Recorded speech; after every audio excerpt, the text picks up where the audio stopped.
We are winding down on our story of Narnia, and today we're reading 15 and 16. Deeper Magic from Before the Dawn of Time. While the two girls still crouched in the bushes with their hands over their faces, they heard the voice of the witch calling out, "Now, follow me all, and we will set about what remains of this war. It will not take us long to crush the human vermin, and the traitors now that the great fool, the great cat, lies dead." At this moment, the children were for a few seconds in very great despair. For the wild cries and noises of the skirling pipes and shrill horns blowing, the whole of that vile rabble came sweeping off the hilltop and down the slope right past their hiding place. They felt the scepters go by them like cold wind, and they felt the ground shake beneath them under the galloping feet of the minotaurs, and overhead there went a flurry of foul wings and a blackness of vultures and great bats. At any other time, they would have trembled with fear, but now the sadness and shame and horror of Aslan's death so filled their minds that they hardly thought of it. As soon as the wood was silent again, Susan and Lucy crept out onto the open hilltop. The moon was getting low, and the thin clouds were passing across her, but still they could see the shape of the lion lying dead on his bounds. And down they both knelt in the wet grass and kissed his cold face, and stroked his beautiful fur, what was left of it, and cried till they could cry no more. And then they looked at each other and held each other's hands for mere loneliness and cried again, and then were silent. At last Lucy said, "I can't bear to look at that horrible muzzle. I wonder, could we take it off?" So they tried. And after a lot of working at it, for their fingers were cold and it was now the darkest part of the night, they succeeded. And when they saw his face without it, they burst out crying again and kissed it and fondled it and wiped away the blood and the foam as well as they could. And it was all more lonely and hopeless and horrid than I know how to describe. "I wonder, could we untie him as well?" said Susan presently. But the enemies, out of pure spitefulness, had drawn the cord so tight that the girls could make nothing of the knots. I hope no one who reads this book has been quite as miserable as Susan and Lucy were that night. But if you have been, if you've been up all night and cried till you have no more tears left in you, you will know that there comes in the end a sort of quietness. You feel as if nothing was ever going to happen again. At any rate, that was how it felt to these two. Hours and hours seemed to go by in this dead calm, and they hardly noticed that they were getting colder and colder. But at last Lucy noticed two other siblings.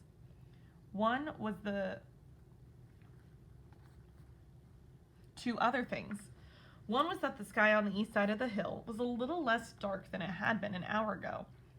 The other was some tiny movement going on in the grass at her feet. At first she took no interest in this. What did it matter? Nothing mattered now. But at last she saw that whatever it was had begun to move up the upright stones of the stone table, and now whatever they were moving about on Aslan's body. She peered closer. They were little gray things. "Ugh," said Susan from the other side of the table. "How beastly! There are horrid little mice crawling all over him. Go away, you little beasts!" And she raised her hand to frighten them away. "Wait," said Lucy, who had been looking at them more closely. "Can't you see what they're doing?" Both girls bent down and stared. "I do believe," said Susan. "But how queer! They're nibbling away at the cords." "That's what I thought," said Lucy. "I think they're friendly mice. Poor little things. They don't realize he's dead. They think it'll do some good untying him." It was quite definitely lighter by now.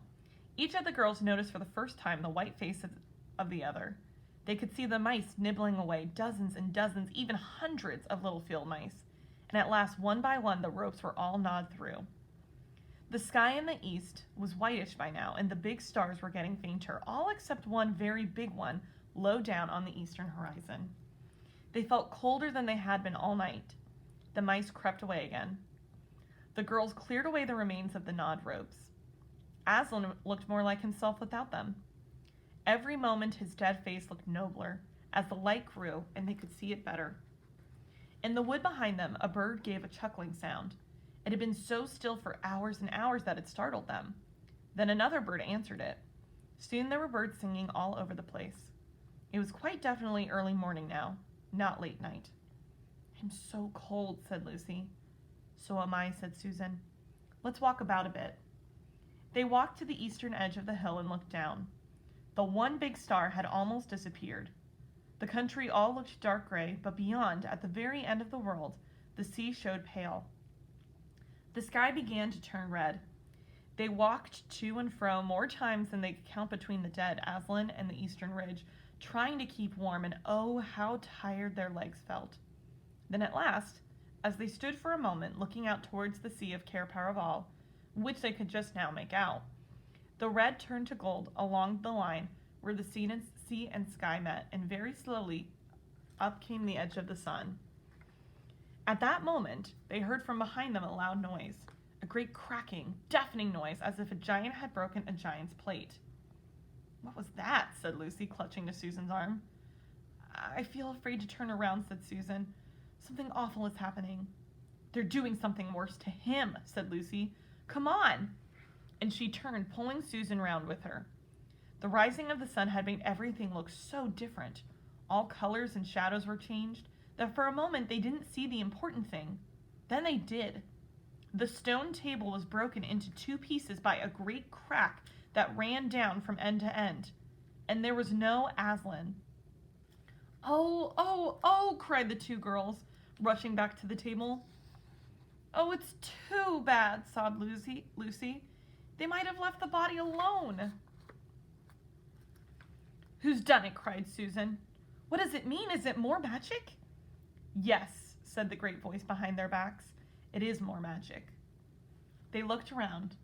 There, shining in the sunrise, larger than they had ever seen him before, shaking his mane, for it has apparently grown back again, stood Aslan himself. "Oh, Aslan!" cried both the children, staring up at him, almost as much frightened as they were glad. "Aren't you dead then, dear Aslan?" said Lucy. "Not now," said Aslan. "You're not asked Susan in a shaky voice. She couldn't bring herself to say the word ghost. Aslan stooped his golden head and licked her forehead. The warmth of his breath and a rich sort of smell that had seemed to hang about his hair came all over her. "Do I look it?" he said. "Oh, you're real! You're real! Oh, Aslan!" cried Lucy, and both girls flung themselves upon him and covered him with kisses. "But what does it all mean?" asked Susan, when they were somewhat calmer. "It means," said Aslan, "that though the witch knew the deep magic, there is a magic deeper, still which she does not know. Her knowledge goes back only to the dawn of time, but if she could have looked a little further back into the stillness and the darkness before time dawned, she would have read there were a different incantation. She would have known that when a willing victim who has committed no treachery is killed in a traitor's stead, the table would crack, and death itself would start working backwards. And now—" "Oh, yes, now?" said Lucy, jumping up and clapping her hands. "Oh, children," said the lion, "I can feel my strength coming back to me. Oh, children, catch me if you can." He stood for a second, his eyes very bright, his limbs quivering, lashing himself with his tail. Then he made a leap higher over their heads and landed on the other side of the table. Laughing, though she didn't know why, Lucy scrambled over to reach him. Aslan leaped again. A mad chase began. Round and round the hilltop he led them, now hopelessly out of their reach, now letting them almost catch his tail, now diving between them, now tossing them in the air with his huge and beautifully velveted paws, and catching them again, and now stopping unexpectedly, so that all three of them rolled over together in a happy, laughing heap of fur and arms and legs. It was such a romp as no one has ever seen it except in Narnia, and whether it was more like playing with a thunderstorm or playing with a kitten Lucy could never make up in her mind. And the funny thing was that when all three finally lay together panting in the sun, the girls no longer felt the least bit tired or hungry or thirsty. "And now," said Aslan presently, "to business. I feel I'm going to roar. You better put your fingers in your ears." And they did. And Aslan stood up, and when he opened his mouth to roar, his face became so terrible that they did not dare to look at it. And they saw all the trees in front of him bend before the blast of his roaring, as grass bends in a meadow before the wind. Then he said, "We have a long journey to go. You must ride on me." and he crouched down, and the children climbed onto his warm golden back, and Susan sat first, holding on tightly to his mane, and Lucy sat behind, holding tightly to Susan. And with a great heave, he rose underneath them and shot off, faster than any horse could go, downhill and into the thick forest. That ride was perhaps the most wonderful thing that happened to them in Narnia. Have you ever had a gallop on a horse? Think of that, and then take away the heavy noise of the hooves and the jingle of the bits, and imagine instead the almost noiseless padding of the grass of the great paws. Then imagine instead of the black or gray or chestnut back of the horse and the soft roughness of golden fur, and in the mane flying back in the wind. And then imagine you're going about twice as fast as the fastest racehorse. But this is a mount that doesn't need to be guided and never grows tired. He rushes on and on, never missing his footing, never hesitating, threading his way with perfect skill between tree trunks, jumping over bush and briar, and the smaller streams wading the larger, swimming the largest of all. And you were riding not on road, nor in the park, nor even on the downs, but right across Narnia in spring, down solemn avenues of beech and across sunny glades of oak, through wild orchards of snow-white cherry trees, past roaring waterfalls and mossy rocks and echoing caverns and up windy slopes alight the gorse bushes, and across the shoulders of heathery mountains, and along giddy ridges, and down, down, down again, into wild valleys, and out into the acres of blue flowers. It was nearly midday when they found themselves looking down a steep hillside at a castle, a little toy castle it looked like from where they stood, which seemed to be all pointed towers. But the lion was rushing down at such a speed that it grew larger every moment, and before they had time to even ask themselves what it was that they were already on a level with it. And now it no longer looked like a toy castle, but rose frowning in front of them. No face looked over the battlements, and the gates were fast shut, and Aslan, not at all slacking his pace, rushed straight as a bullet toward it. "The witch is home," he cried. "Now, children, hold tight." The next morning the whole world seemed to turn upside down, and the children felt as if they had left their insides behind them. For the lion had gathered himself together for a greater leap than any he had yet jumped, or you may call it flying rather than jumping, right over the castle wall. The two girls, breathless but unhurt, found themselves tumbling off his back and in the middle of a wide, stony courtyard full of statues. Chapter 16. What happened about the statues? "What an extraordinary place," cried Lucy. "All those stone animals and people, too. It's like a museum." "Hush," said Susan. "Aslan's doing something." He was indeed. He had bounded up to the stone lion and breathed on him. Then, without waiting a moment, he whisked round, almost as if he had been a cat chasing its tail, and breathed also on the stone dwarf, which, as you remember, was standing a few feet from the lion with his back to it. Then he pounced on a tall stone dryad which stood beyond the dwarf, turned rapidly aside to deal with the stone rabbit on his right, and rushed on to two centaurs. But at that moment Lucy said, "Oh, Susan, look at the lion." I expect you've seen someone put a lighted match to a bit of newspaper, which is propped up in a grate against an unlit fire. And for a second nothing seems to have happened. Then you notice a tiny streak of flame creeping along the edge of the newspaper. It was like that now. For a second after Aslan had breathed upon him with the stone lion looked just the same. Then a tiny streak of gold began to run along his white marble back. Then it spread. Then the color seemed to lick all over him as the flame licks all over a bit of paper. Then, while his hind quarters were still obviously stone, the lion shook his mane, and all the heavy stone folds rippled into living hair. Then he opened a great red mouth, warm and living, and gave it a prodigious yawn. And now his hind legs had come to life. He lifted one of them and scratched himself. Then, having caught sight of Aslan, he went bounding after him and frisking round him, whimpering with delight, and jumping up to lick his face. Of course the children's eyes turned to follow the lion, but the sight they saw was so wonderful that they soon forgot about him. Everywhere the statues were coming to life. The courtyard looked no longer like a museum, it looked more like a zoo. Creatures were running after Aslan and dancing round him till he was almost hidden in the crowd. Instead of all that deadly white, the courtyard was now a blaze of colors.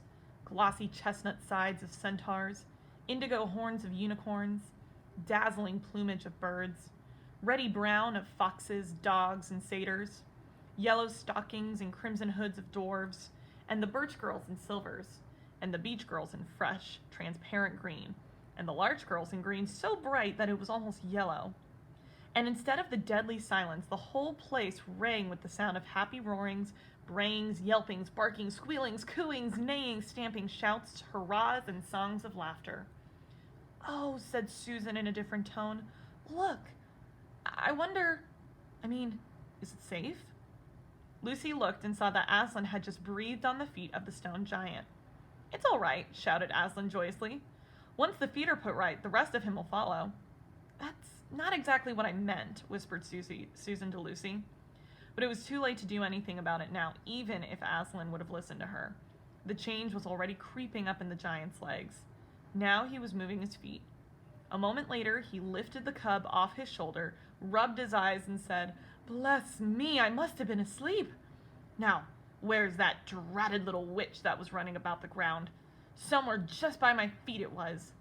But when everyone had shouted up to him to explain what really happened, and when the giant had put his hand to his ear and got them to repeat it all again so that at last he understood, then he bowed down till his head was no further than off the top of a haystack, and touched his cap repeatedly to Aslan, beaming all over his honest, ugly face. Giants of any sort now are rare in England. So few giants are good-tempered, that 10 to 1 you have never seen a giant when his face is beaming. It's a sight well worth looking at. "Now for the inside of this house," said Aslan. "Look alive, everyone! Upstairs and downstairs and in my lady's chamber, leave no corner unsearched. You never know where some poor prisoner may be concealed." And into the interior they all rushed, and for several minutes the whole of that dark, horrible, fusty old castle echoed with the opening of windows and with everyone's voices crying out at once, "Don't forget the dungeons! Give us a hand with this door! Here's another little winding stair! Oh, I say! There's a poor kangaroo! Call Aslan! Whew! It smells in here! Look out for trapdoors! Up here! There are a whole lot more for the landing!" But the best of all was when Lucy came rushing upstairs and shouting out, "Aslan! Aslan, I found Mr. Tumnus! Oh, come quick!"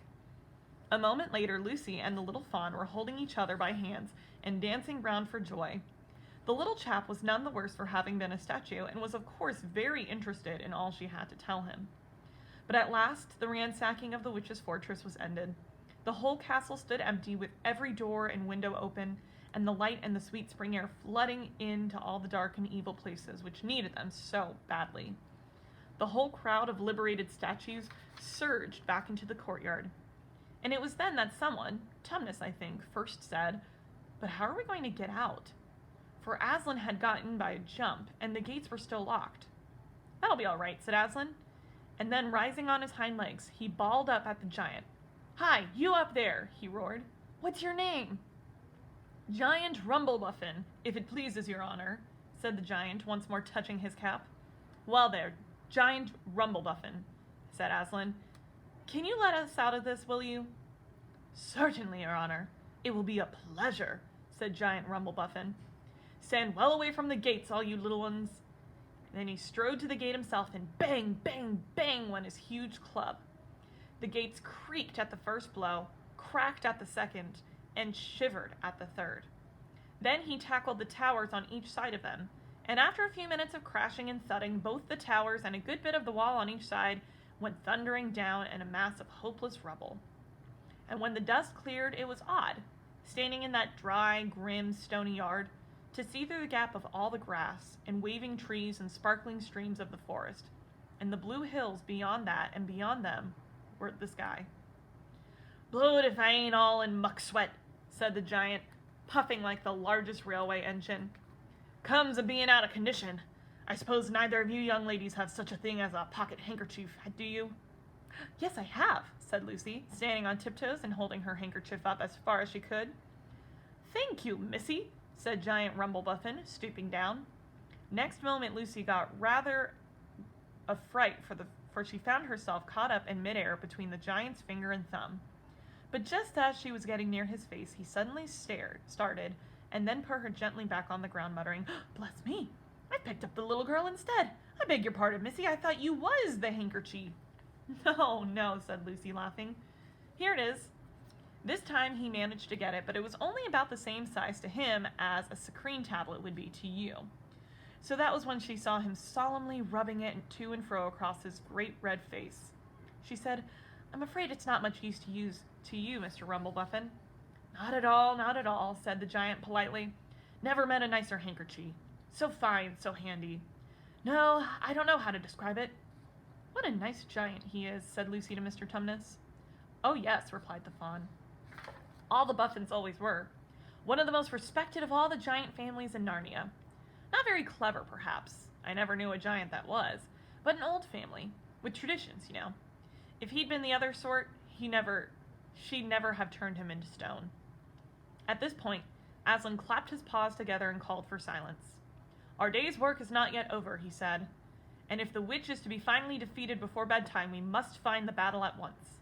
"And join in, I hope, sir," added the largest of the centaurs. "Of course," said Aslan. "And now, those who can't keep up, that is, children, dwarves, and small animals, must ride on the backs of those who can. That's lions, centaurs, unicorns, horses, giants, and eagles. Those who are good with their noses must come into the front with the lions to smell out where the battle is. Look lively, and sort yourselves." And with a great deal of bustle and cheering they did. The most pleased of the lot was the other lion, who kept running about everywhere, pretending to be very busy, but really in order to say to everyone he met, "Did you hear what he said? Us, lions! That means him and me! Us, lions! That's what I like about Aslan. No side, no standoffishness. Us, lions! That meant him and me." At least he went on saying this until Aslan had looked him up with the 3 dwarfs, 1 dryad, 2 rabbits, and a hedgehog. That steadied him a bit. When all were ready, it was a big sheepdog who actually helped Aslan most in getting them sorted into a proper order. They set out through the gap in the castle wall. At first, the lions and dogs went nosing about in all directions, but then suddenly one great hound picked up the scent and gave a bay. There was no time lost after that. Soon all the dogs and lions and wolves and other hunting animals were going at full speed with their noses to the ground, and all the others, streaked out for about a half a mile behind them, were following as fast as they could. The noise was like an English fox hunt, only better, because every now and then with the music of the hounds was mixed in the roar of the other lion, and sometimes far deeper and more awful roar of Aslan himself. Faster and faster they went as the scent became easier and easier to follow. And then, just as they came to the last curve in a narrow winding valley, Lucy heard above all the noises another noise, a different one, which gave her a queer feeling inside. It was a noise of shouts and shrieks and the clashing of metal against metal. Then they came out of the narrow valley, and at once she saw the reason. There stood Peter and Edmund and all the rest of Aslan's army fighting desperately against the crowd of horrible creatures whom she had seen last night. Only now, in the daylight, they looked even stranger and more evil and more deformed. They also seemed to be far more of them. Peter's army, which had their backs to her, looked terribly few, and there were statues dotted all over the battlefield, so apparently the witch had been using her wand. But she did not seem to be using it now. She was fighting with her stone knife. It was Peter she was fighting, both of them going at it so hard that Lucy could hardly make out what was happening. She only saw the stone knife and Peter's sword flashing so quickly that they looked like 3 knives and swords. That pair were in the center. On each side in the line stretched out. Horrible things were happening wherever she looked. "Off my back, children," shouted Aslan, and they both tumbled off. Then, with a roar that shook all of Narnia from the western lamppost to the shores of the eastern sea, the great beast flung himself upon the White Witch. Lucy saw her face lifted toward him, and for 1 second with an expression of terror and amazement. Then lion and witch had rolled all over together, but with the witch underneath, and at the same moment all warlike creatures whom Aslan had led from the witch's house rushed madly on the enemy lines. Dwarfs with their battle axes, dogs with their teeth, the giant with his club, and his feet also crushed dozens of the foe. Unicorns with their horns, centaurs with swords and hooves, and Peter's tired army cheered, and the newcomers roared, and the enemies squealed and gibbered till the wood re-echoed with the din of that onset. And that's where we're going to end chapter 16.